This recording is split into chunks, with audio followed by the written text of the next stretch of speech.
नमस्कार, रिअल मराठी न्यूजमध्ये आपले स्वागत आहे. आजची ब्रेकिंग न्यूज. अंगणवाडी सेविका मदतनीसबाबत 33,12,00,000 रुपये निधी लाभार्थ्यांना मिळाला थेट लाभ. काय आहे सविस्तर बातमी पाहूया.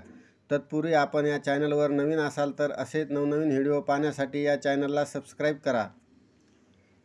पुणे महिला व बाल विकास विभागामार्फत एकात्मिक बाल विकास सेवा योजनेअंतर्गतच्या अंगणवाडी केंद्रातील लाभार्थ्यांना खेळणी साहित्य उपलब्ध करून देण्यात येणार आहे. यासाठी 33,12,00,000 रुपये खर्च रुपयांचा निधी करण्यात येणार आहे. अंगणवाडीत येणाऱ्या 3 वर्षे ते 6 वर्षे वयोगटातील बालकांकरिता अंगणवाडी केंद्रास आकार बालशिक्षण क्रमामध्ये दिलेल्या वाचन, लेखन, गणन पूर्वानुभव, कलानुभव, भाषानुभव, शारीरिक व विकासानुभव, परिसर परिचय, विज्ञानानुभव यावर आधारित खेळ व शैक्षणिक साहित्य पुरविण्यात येते. सन 2023-24 या आर्थिक वर्षाकरिता राज्यातील 1,10,486 अंगणवाडी केंद्रांना प्रति अंगणवाडी 3,000 रुपये याप्रमाणे पूर्वशालेय शिक्षणाकरिता निधी मंजूर आहे.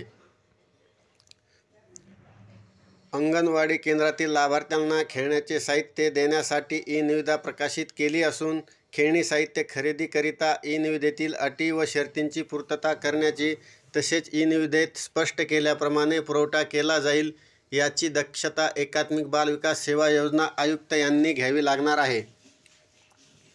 निधी शासनाच्या धोरणानुसार व कार्यपद्धतीनुसार तसेच उपलब्धतेनुसार खर्च करणे आवश्यक राहील.